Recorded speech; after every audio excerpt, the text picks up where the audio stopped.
Do we want to do any hat? This meeting is being live streamed. Got it. And I think we're now live. All right. It looks like it. They done changed it up, y'all. They done changed it up on us. Can you tell it's been a minute? We try to figure everything out. Like, all right, are we live? Are we not live? Did I mean to hashtag? Yeah. There's a lot going on, y'all. Happy Thursday, first and foremost. Happy Thursday. Welcome to the Becoming Eva podcast. Season 3. This is our premiere. I'm Latoya Moore. I'm your host. And I am Maya Dawson. I am also your host. So we missed y'all. It's been a minute. Yes, it has. So how's your week been, Toya? I know it's, we're doing it a little bit different this time. We're on Thursday night. So how's your week going so far? How's it been? It's been one of those weeks where it's like, man, I need to pull my hair out. Or I need some self-care and soul care regimen like ASAP, because with my kiddos' activities, going back to work after having Mason, balancing everything with 4 kids, all of their activities, all the different demands from work, it's been a little stressful. Just a little? Just a little bit. I need some. Oh no! I lost my friend Toya. Y'all, we going through it tonight. That's one of the reasons we're on here so late, is because Toya keep getting kicked off of Facebook. So, or not off of Facebook, off of Zoom. So I'm hoping she'll be able to call back in. If not, we may have to come back. This is her now. Let's see. Can you hear us? Is that you, Toya? Are you gonna make it? I'm gonna make it. I was just telling everybody, if we need to start over, we'll start over, because we gotta have you, girl. We gotta have you. I don't know what's going on. It's just kicking me out, but I'm back. Okay, well, if you get kicked off again, we'll start over. Okay. So you were telling us about your week and why it's been a little bit off the chain. Yes. So back to work after being off for maternity leave. Just the transition, new curriculum. They had to throw that in there this year. 4 kids, new baby. It's been a week. Book club was yesterday night. Yeah, so we closed out. Yes, we ended our book club. Just a lot of things going on. All the kiddos' activities, gymnastics, soccer, swim, dance. My kids are living their best lives right now. Look, let them. They're living their best life. That's good. That's very good. How's your week been? It's been full, definitely full. I would say yesterday and today have been the most draining. And I was just telling my boss earlier today, I started in a new role, so I'm still learning things, but feeling like I'm starting to get the hang of stuff. But this week was one of those weeks where you start to kind of get exposed to the different nuances of your role, where it's not just about the task and what you have to do, but it's about the people that you have to engage with. So having to put on my people skills hat, which honestly I have found to be more draining than just the day-to-day task. So I was looking at my calendar like, oh, I got a pretty light week this week, but the back and forth between the people, oh my gosh, it was draining me. So, I mean, literally to the point where when I woke up this morning, I was like, I'm tired. What day is it? How many, what we got left to do, like for real? So yeah, yesterday and today have been very full. So needless to say, I am glad that we are almost to the weekend. Almost. We get there. Happy Friday Eve. Yes, and I gladly say Friday Eve. So, all right, so let's get into it, y'all. We got a lot of catching up to do. So first and foremost, we got a new segment that we want to try out on y'all. And you tell us if you like it or not. But we're going to talk about what's trending, because we get some feedback saying, hey, y'all don't ever talk about current events a lot. We want to hear what you think about current events. So we have 3 items that we're going to sound off on regarding what is trending this week. Okay. So the first thing is our girl, Shakari Richardson. All right. For those of you that don't know, or you may remember, good old Shakari Richardson, our homegirl, our roundaway girl representing the Black community, running her tail off, qualified for the Olympics, but unfortunately was then shortly thereafter disqualified because she was found to have marijuana in her during her drug testing. And so, of course, there was an uproar about that. I believe she recently lost her mother, and just the fact that, marijuana nowadays is more of a recreational drug. It's legal in a lot of states. And for medical purposes, people use it. So a lot of people were in an uproar, like, I can't believe, they're doing my girl wrong. She hasn't been qualified to go to the Olympics. So long story short, she doesn't make it to the Olympics. U.S. represents pretty well without her, but she was talking smack the whole time we were, doing our thing at the Olympics, or the U.S. was doing their thing at the Olympics. Like, hey, don't y'all miss me? Don't y'all wish I could be out there? Like, what's going on? I mean, I get it. Girl can run. Girl was killing it doing her thing. But at the end of the day, it starts to feel like, a setup. When you start talking a good game, you got to deliver, right?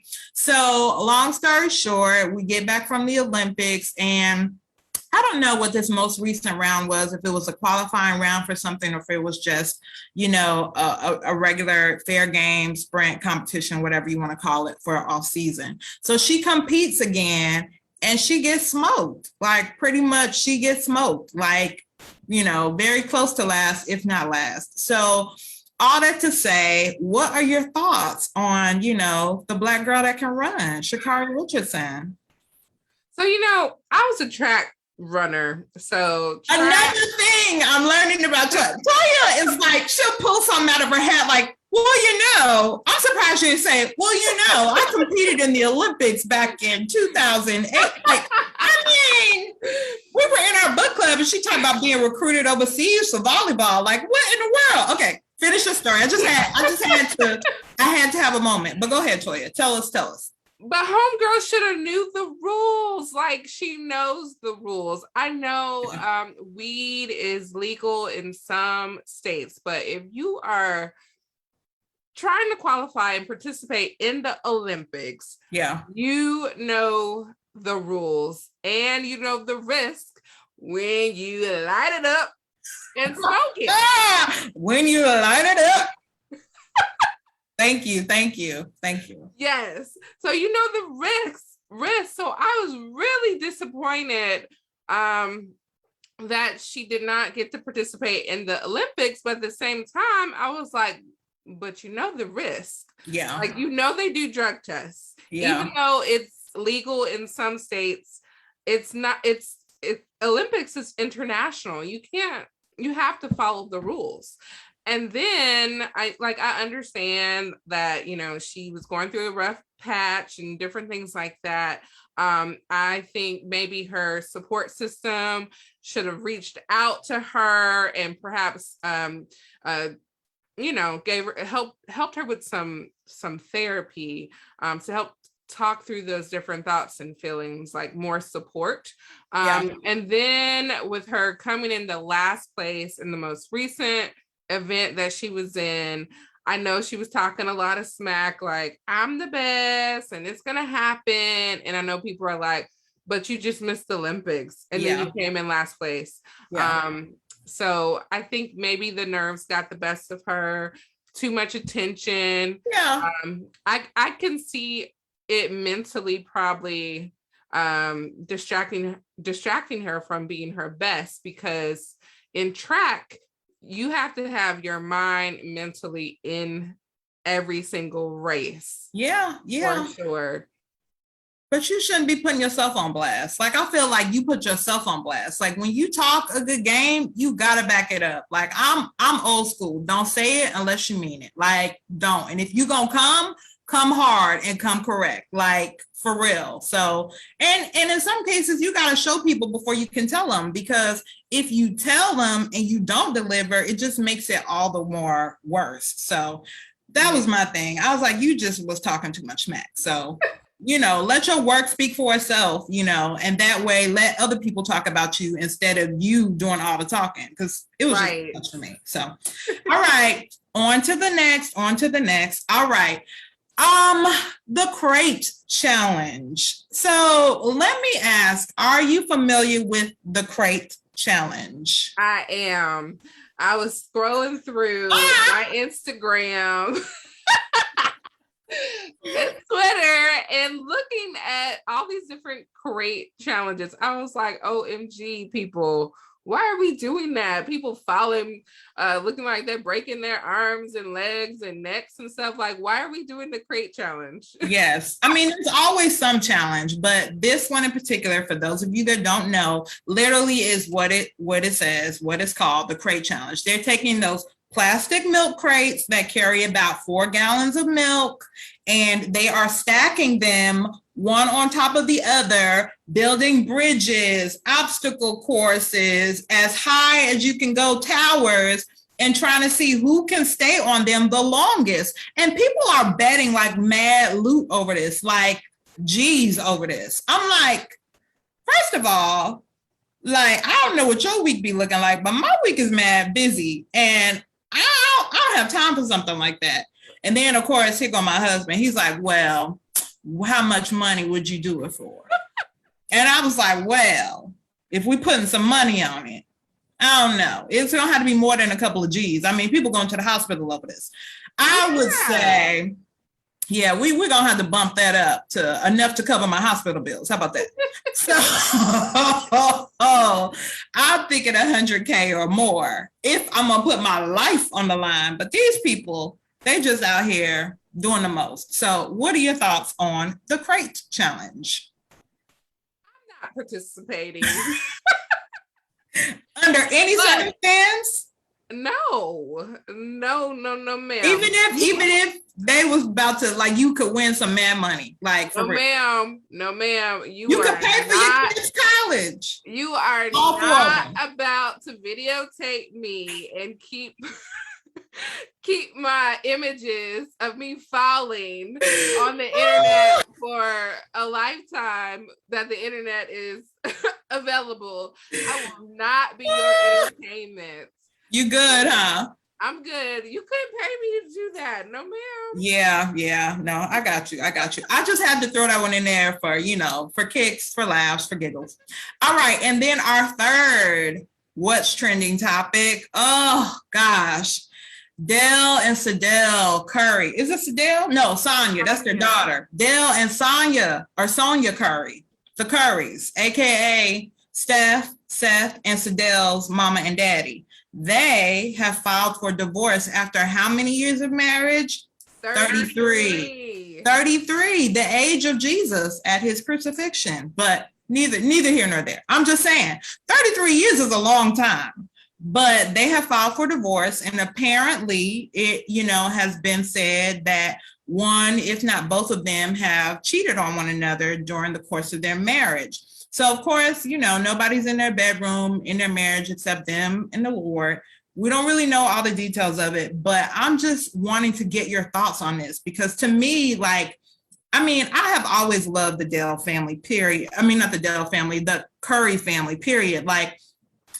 Of course, Steph is repping his thing on the court and then off the court too, as a, someone who professes Christ, and I just really love their family. They've always seemed wholesome, the longtime NBA player who raises up 2 other NBA players. The daughter marries, I don't know if her husband is an NBA player, but I know her father-in-law is Doc, one of the coaches for the NBA. But all that to say, no, did I get that wrong? No, Seth's father-in-law is Doc. They all in the basketball family though. But needless to say, I just really always saw them to be a very wholesome family.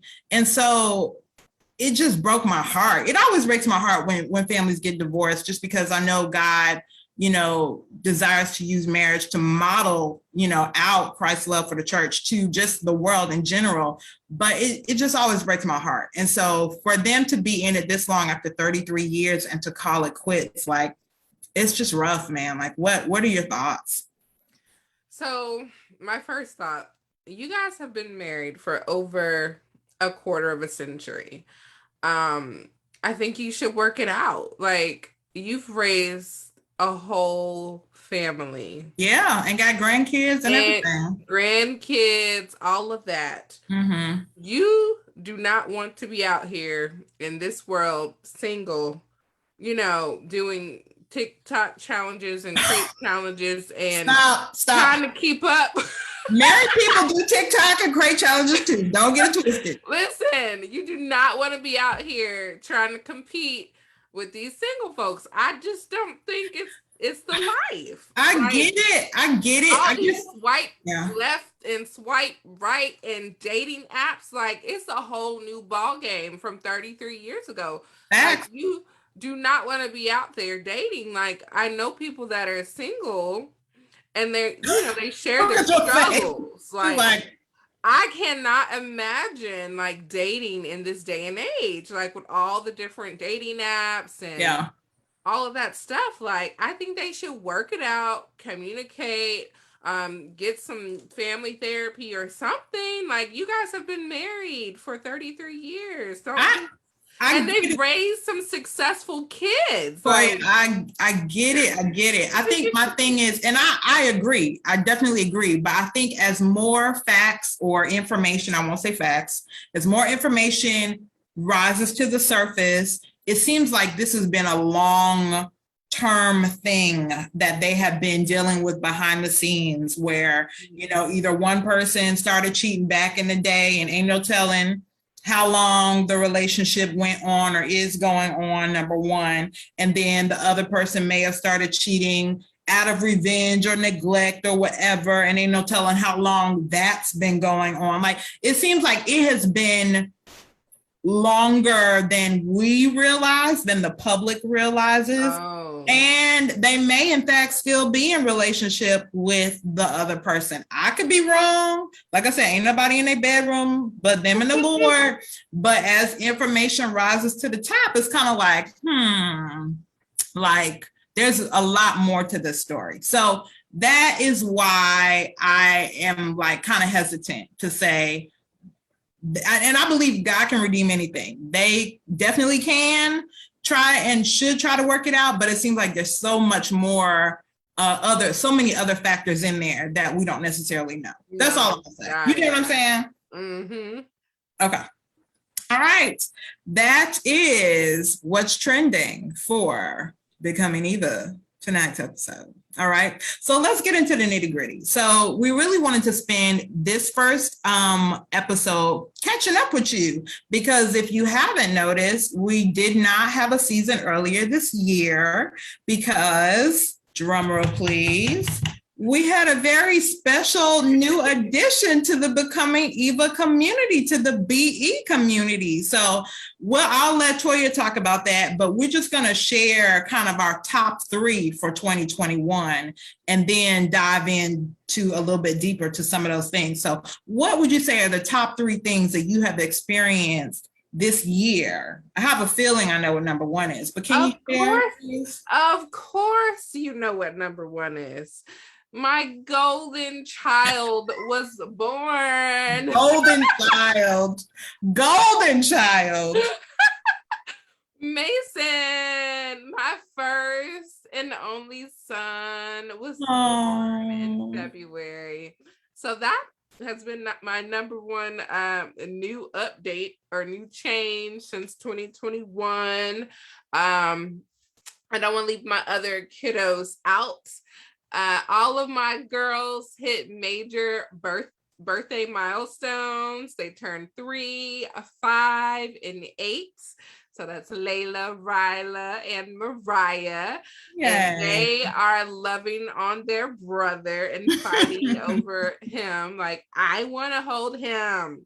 I want to give him a bottle. Like, they're just fighting over Mr. Mason. And I would say the next biggest update is all of my girls have decided to get in some activities, gymnastics, soccer, dance, and swim. Wow. Oh, Girl Scouts. I forgot about Wow. Girl Scouts. I think that's it. That's amazing. Yeah. So yeah, we've been busy in the Moore household. Just a little. Just a little. Oh my God. All right. So What about your top 3 changes or updates, Maya? I know you got some good things going on too. yes. My top 3. I'll keep in line with the new edition piece. One of my nieces, they are like my pride and joy. One of my nieces actually had a child over the summer. She had a little boy as well. So it's amazing that I am now considered a great aunt. I'm like, oh my gosh, but I'm super excited. I hate that I haven't met him yet, but I am super excited to have a little nephew to, spoil rotten. So yeah, so that was number 1.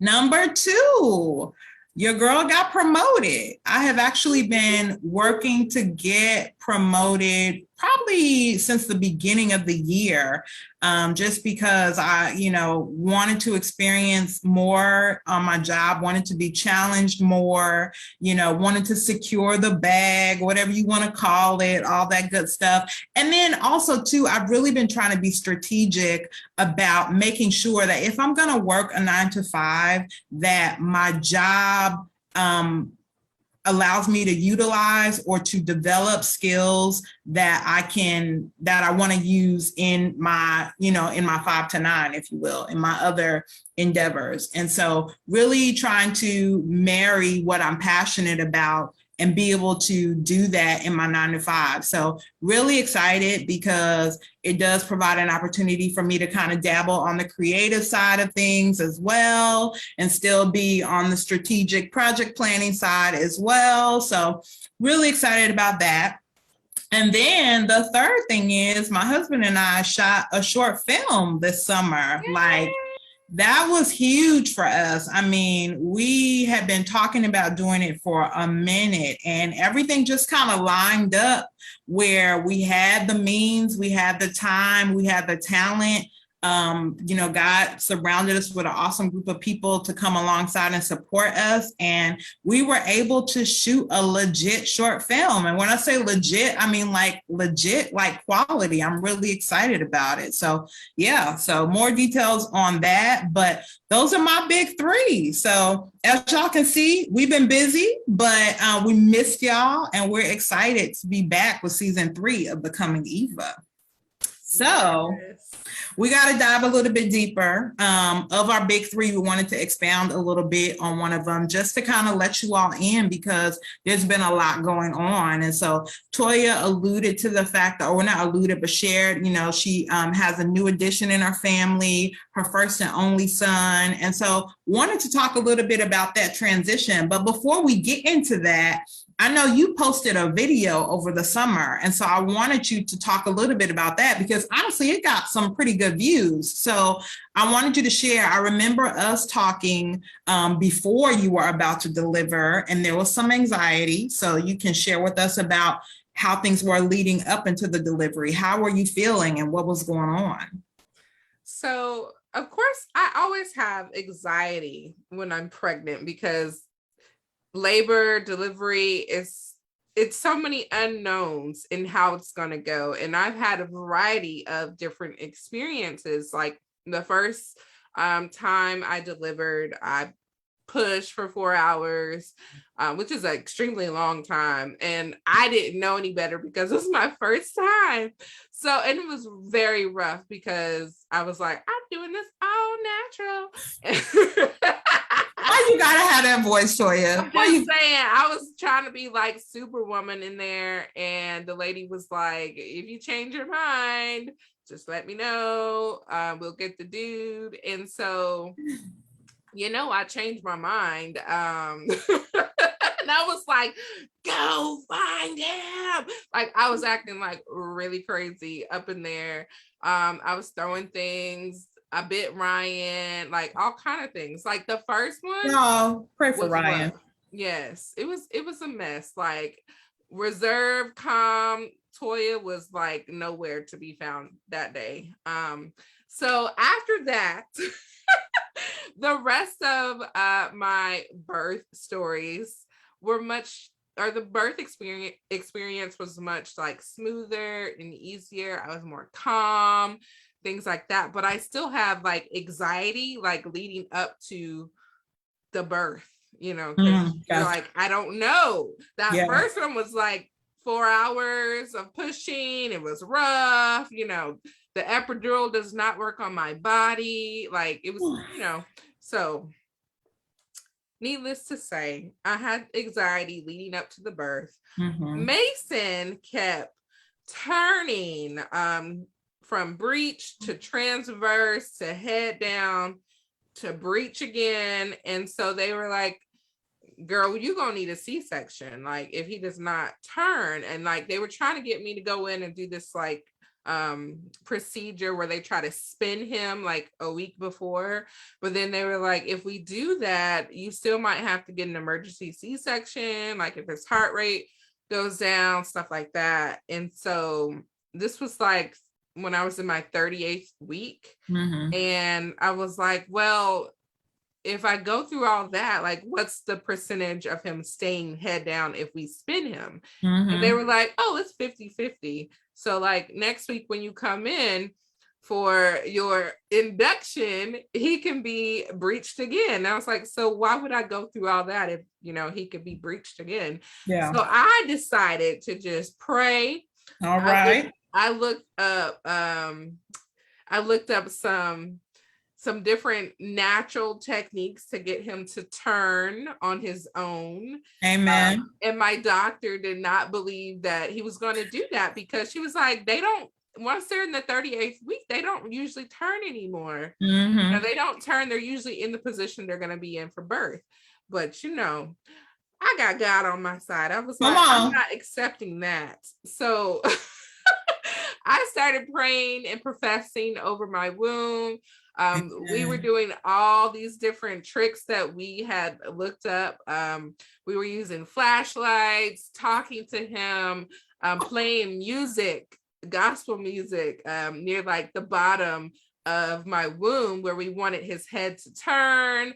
I was using like frozen fruit. Oh my Lord. Turn. Like I was doing all kinds of tricks and exercises and techniques. And so when I showed up on the induction day, like I already felt that he had turned head down. And so my doctor came in with jokes. She was like, I'm gonna see if all those little old wives' tales worked. So let's just see if he's head down. Because I think she thought, that I was gonna have to have a C-section. So she did the ultrasound and was like, oh, he's head down. You don't need a C-section. We could just get a regular induction. Now I had to have the induction because they said that he was not thriving and growing, and they did not know why. So I had to have the induction because they didn't know why he wasn't growing at the rate that he should have been growing. And so I was like, listen now. With this epidural, because when you get induced, like the Pitocin medicine, with the contractions, it makes it like really, really stronger, really more painful, because they're unnatural contractions and they're coming like really, really fast and hard. And like I said, the epidural does not work on me. So I was like, listen, folks, we're gonna have to do something about that epidural because it does not work. And I know that medicine makes it really strong. And so they said, well, let's just talk to the anesthesiologist and see what he can do. And so he said, I'll give it to you now and I'll come back when it's closer to when you need to push, and we'll see if that works. And so we did that because it's a lot of pain for me when they're checking like my cervix, because it's really weird like how it's positioned. So they were like, let's go ahead and give you the epidural now.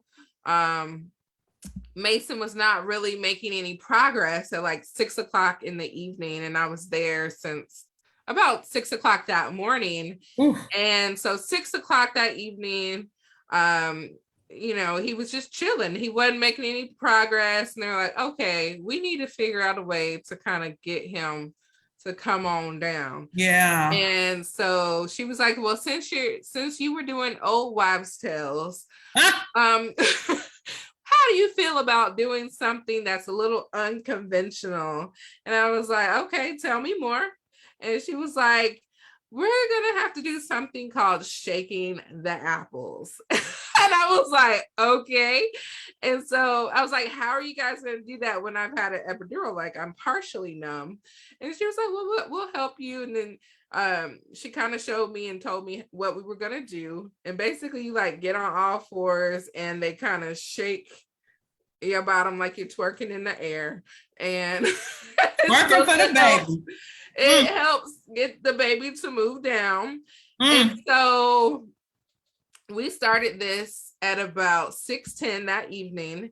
And the first time they did it, I was like, woo, I feel his head. I think he's coming. Hey. And they were like, that was just the first time. It shouldn't work that fast.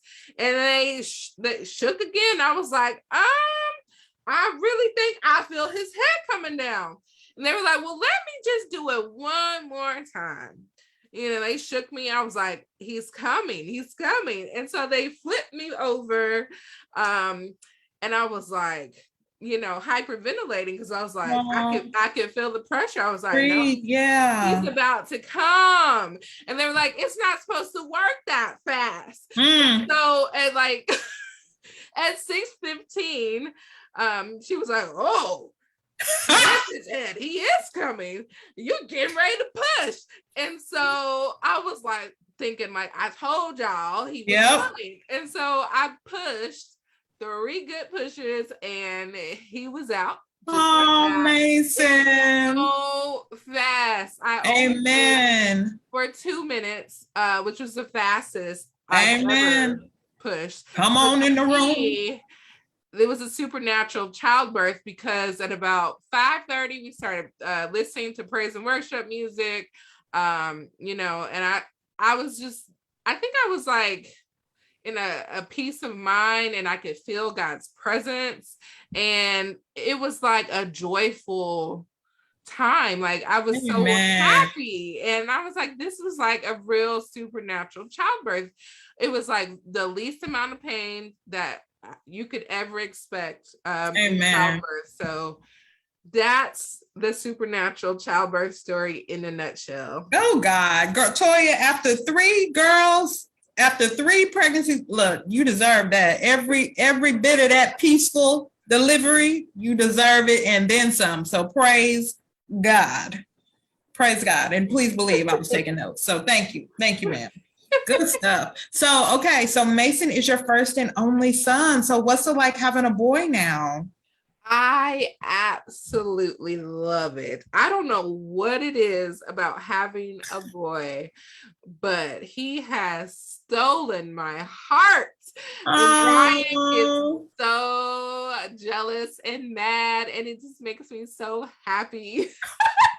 That's a mess. Because Mason is all over me and he loves me, and I don't know what it is, but he's so easy too. He's a super sweet baby, easy, smooth temperament, just a really easygoing baby. That's awesome. Praise God. And then, of course, now you done threw him in the mix. Number 4, has it changed going from 3 to 4? Is it about the same? Like, how would you describe it? I think it's about the same. I think because we've already kind of mastered the whole like parenting partnership, like we equally help with the child rearing. Like Ryan helps with bath time and, getting the kids dressed for school, ironing clothes. Like, he helps with some of those different things that men weren't traditionally used to doing. So yeah, so the transition has not been as bad. It's just like throwing another one in the mix. And then all of his sisters are such good helpers. So it's actually not been that bad. That's awesome. That is awesome. Praise God. Oh, the mommyhood journey continues. That's what's up. So let's hear a little bit about you, Maya. You are doing big things, making short films. What led you guys to making the short film? Well, Chris and I, my husband, first of all, we're very creative individuals.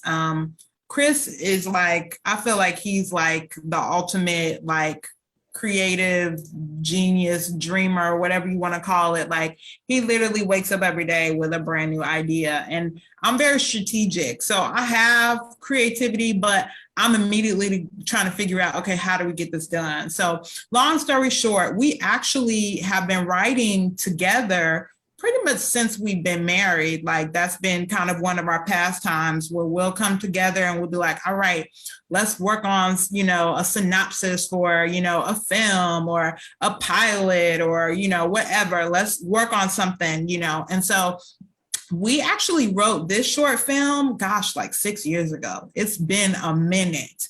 And so, we wrote it, submitted it for a competition and got some pretty good feedback from that, had some other people read it, kind of moved on, started writing some other things, working on some other things. But we always had it on the radar that we wanted to shoot and edit this film because for us, we were like, okay, if we really want to, we're called to impact arts and entertainment. So if we really want to do this, like, let's start with something on a small scale, kind of get our feet wet, figure out what the process entails. And then at the same time, we can start building like, a community and networking and getting to know people in the industry as well. So we were like, all right, we're going to start with something small. So we have like a prayer board in our room of different things that we're believing God for. And so shoot and edit this short film has been on there for like 2 years. And so we were talking at the top of the year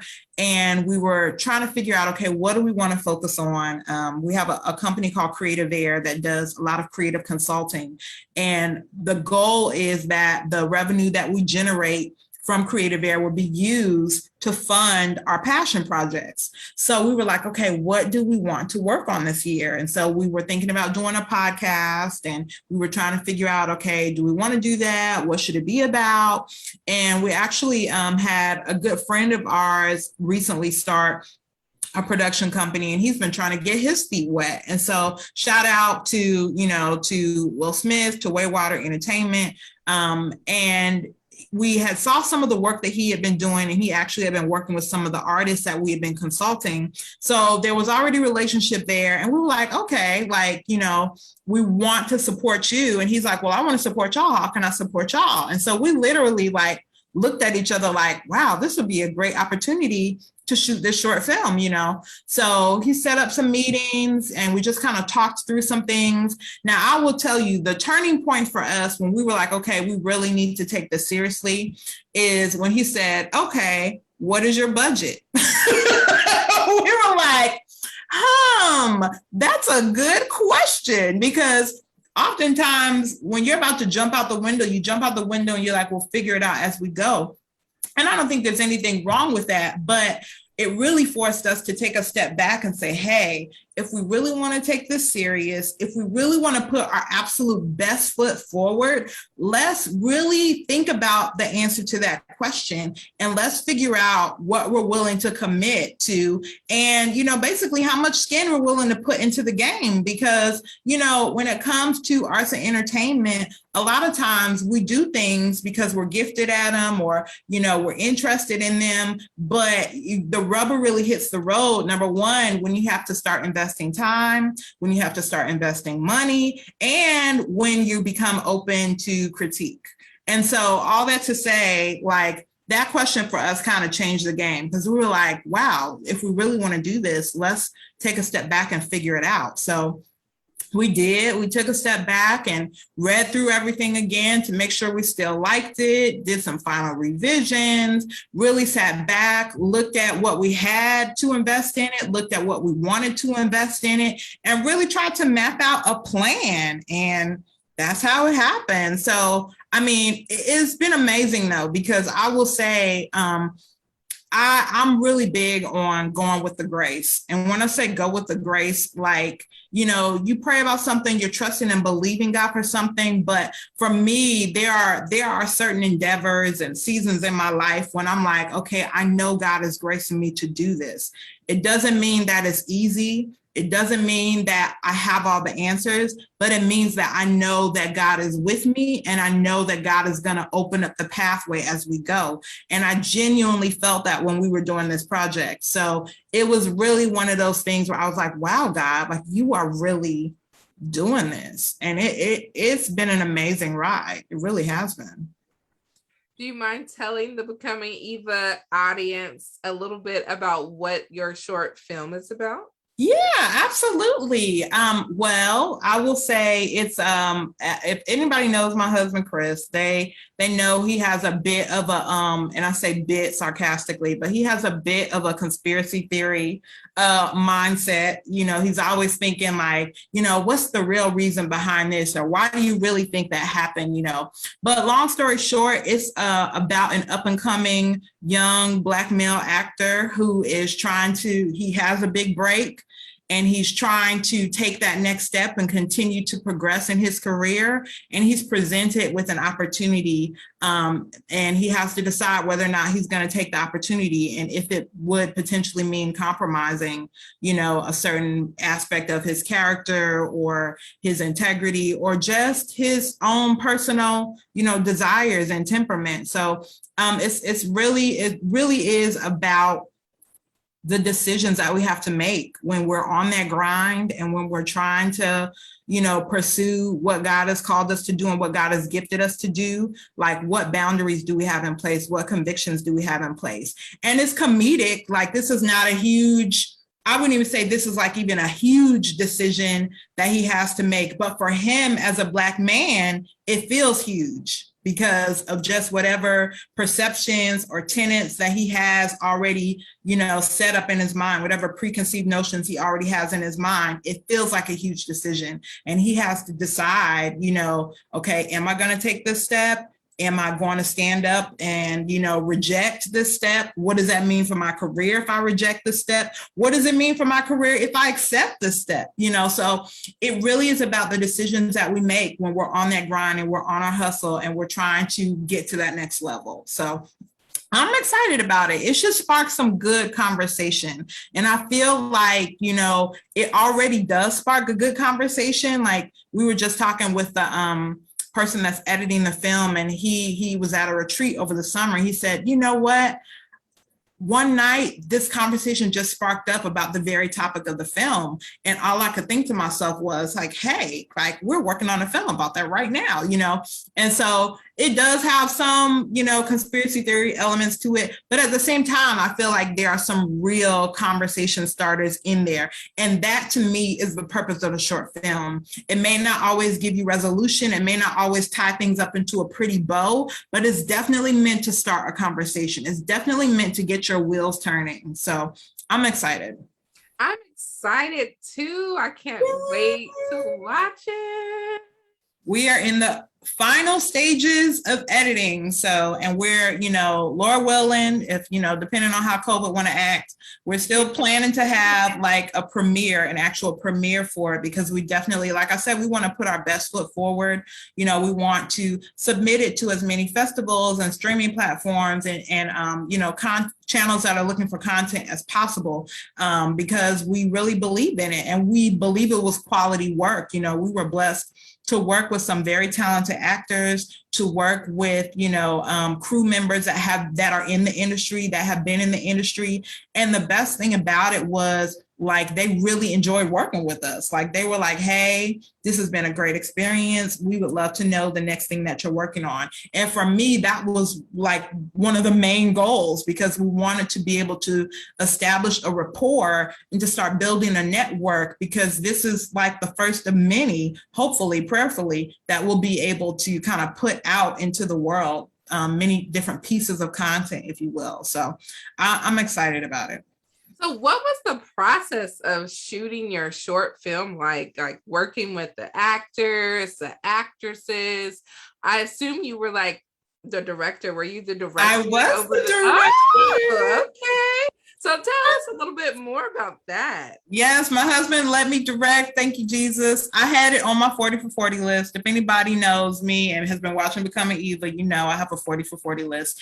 And I had on there direct a short film, because I just believe that that's something that I could do, and something that I would enjoy doing, and something that I could actually be good at. So I was like, when this opportunity came, I was like, oh, babe, please, can I please?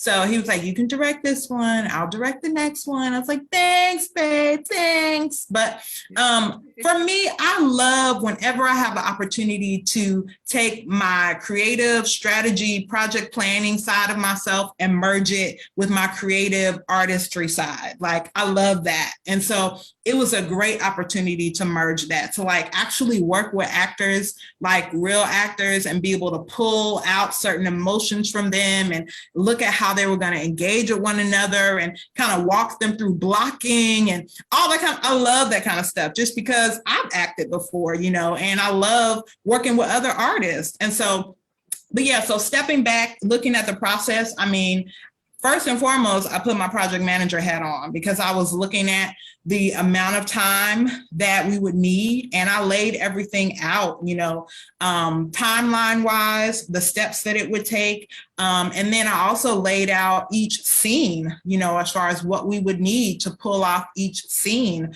from locations to props to actors to wardrobes. Like, we were very intentional. We did character synopses for each character. We knew who we were looking for. We knew what we wanted. So when we hit the ground, we were able to hit the ground running. And so the first step after we did all that pre-planning was to do auditions. And so we hosted virtual auditions. We did some postings. We had people submit 1-minute videos of comedic and dramatic monologues, and we reviewed them that way. And then based on the people that we thought would be good fits, we invited them to come in to do chemistry reads, where they would read certain parts with one another, so we could see how they engage with one another, how they looked in person, what their mannerisms were, and all that stuff. And so we finalized the cast that way, had some great friends that, from acting teachers to, casting call people to, Will Smith actually does a lot of work, a lot of extra work. So he was able to pull in a lot of people that he was meeting on set for other films. So that was really cool. So once we finalized the cast, we set aside a solid month to do rehearsals, and we rehearsed one scene at a time. The way the short film is set up, we have one main character, and they basically engage with different people during each scene. And so we were able to rehearse scene by scene with different people aside from the main character. So that was really cool, to do blocking and pull different emotions out of people. We did location scouting for where we wanted to shoot. And our goal was to finalize all that, over about a 45-day period of time. And then we shot over the course of one weekend. We wanted to be able to shoot everything in one weekend, while we had everybody in one place at one time. And, by the grace of God, we were able to pull it off. I learned a lot in the process. I really did. And I'm still learning as we're doing post-production, and they're, of course, now preparing to market and promote it and submit it to different places. But I couldn't be more happy with the outcome. Awesome. Well, so what were some major things that you learned from this process? Because I know this is not going to be your one and only short film. Like, what are some different things that you're going to implement in the next time? I would say the first thing is like really be intentional about having a budget. And it doesn't have to be a big budget. I mean, a lot of people were like, gosh, you must have spent a lot of money to pull this off. Now, granted, we spent some money. I'm not going to lie about that. But the talent that we got, they just want to work. They want to work and they want exposure. And so it wasn't like we could offer them this huge check, but we did provide an opportunity for them to, number one, utilize their gifts. And then number two, for them to be exposed, to have greater exposure in the industry. And as an artist, as somebody that has, been in the industry in some way, shape, or form, I'm like, I know your time is valuable. I know you want to be treated with respect. I knew there were certain creature comforts, even like food. Food is a huge game changer for cast and crew. Just feeding people helps them to like enjoy being on set longer, compensating people, even if it's not financially, but compensating them and respecting their time. If you give them a window and say, hey, we're rehearsing from this time to this time, or we're shooting from this time to this time, plan accordingly and honor their time. And if something doesn't work out, then be upfront and tell them, hey, this is what's going on. Can you stay longer, or can we reschedule you? But like respecting people's time, I think was huge for the artists that we worked with. Like they were just appreciative of the fact that we honored them as artists, and we respected them as artists. And so I would say, number one, having a budget is important. Because it, number one, forces you to take the project serious first and foremost, and then also it forces other people to take the project seriously. And then number two, treating people with respect. Well, let me rewind. Before treating people with respect, I would say ask. You don't have because you don't ask. And that's the word of God. Like there were so many times where we had to just like literally humble ourselves and reach out to people and put ourselves out there and say, hey, we need help. This is what we're working on. Did we get a yes every time? No. Sometimes we got some no's, but we got some incredible yeses too. And so really not being afraid to put ourselves out there and ask for help, I think was the second thing that I learned. And then of course, the third thing is treating people with respect, because, when you take care of people, they, number one, do better work and they enjoy what they're doing. But secondly, they also want to work with you again. They remember how you treat them. Maya Angelou, my namesake, people may not remember what you say, or they may not remember what you do, but they always remember how you make them feel. So if you make them feel important and special and valuable, like they remember that. So those were some of the main things that I remembered or learned, and that I will take with me as we're working on other projects. Like we're trying to build a community, of people that not only want to work with us again, but that, we can call on for other opportunities. So really excited about that. Well, I am inspired, Maya, and I'm super excited for you guys. I cannot wait to watch the short film. I've heard lots of good things about it already. I'm so excited. That's awesome. Yay. So it's noble character time. Woo. So I have a noble character. All right. I want to recognize Miss Simone Biles.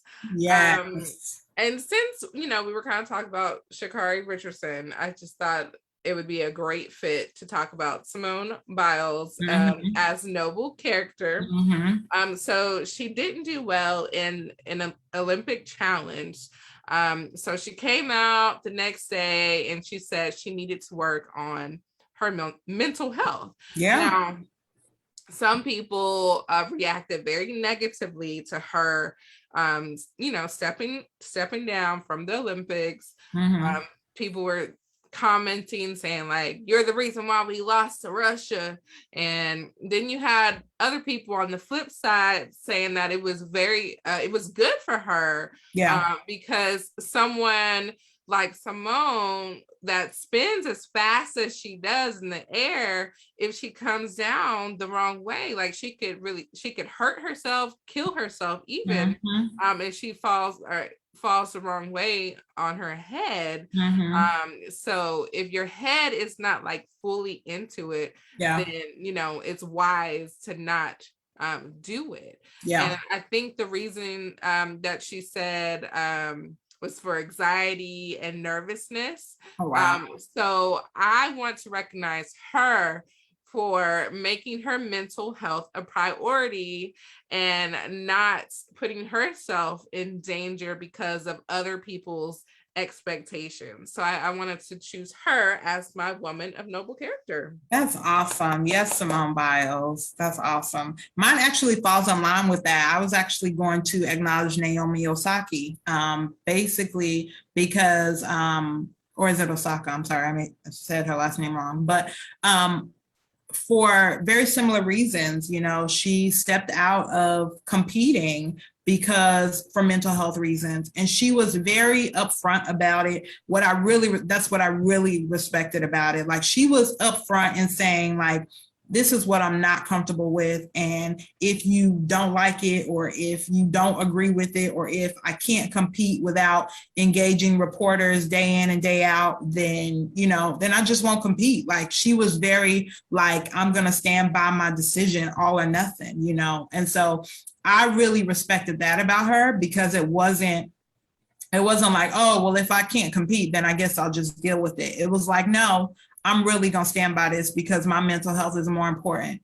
And so I think that's a beautiful thing, especially for Gen Zers. Both of them are Gen Zers, for that generation to really see the importance of mental health. And I know, I come from the generation where it's like, I said it before, you back it up. Whatever you're going to say, you back it up. And so I appreciated them standing by what they said, and if it meant losing or not having, a medal or another trophy or more accolades, then so be it. But they saw the importance of it. And so that is a beautiful thing for me. And I think it was a great example to others as well. Like, your mental health is important, and that should come before anything else, because if you don't have peace of mind, then you really have nothing to offer. Like, that's a substance, that's a value that will actually last and carry on. So shout out to our young Black female athletes who are they're setting the standard, and they're being role models, not just in performance, but in, how they carry themselves and how they engage the culture. So I think that's an awesome thing. Yeah. Do you want to tell the Becoming Eva fans about the BE Challenge this Yes, week? I certainly will. And we'll post about this as well. But hey, we want to hear from you. We want to know what you want us to talk about, what you want to discuss, what you want to learn about, what you want to hear from us, because we're here for you. Like, we want to be a resource for you. We want to be able to present tools that can help you on your journey, and so any topic ideas that you have, any thing that you want to hear us discuss or learn more about, let us know. And here's how you can let us know. Okay. You can slide in them DMs on Instagram and Twitter at Becoming Eva Today. You can definitely do that. You can post on this video in the chat right now. You can say, hey, this is what I want to hear about. This is what I want to learn more about. We want to know your opinion about this, or we want you to, talk about this. Like, you can tell us now. You can post it on our Facebook page at Becoming Eva Today. Like, tell us what you want us to talk about this season, because we want to cater to you. Like, we really want to, I'm not going to do my Beyonce Destiny's Child dance, but we want to cater to you and be a resource for you. So that's your BE challenge, to tell us what you want us to talk about this season. Yes.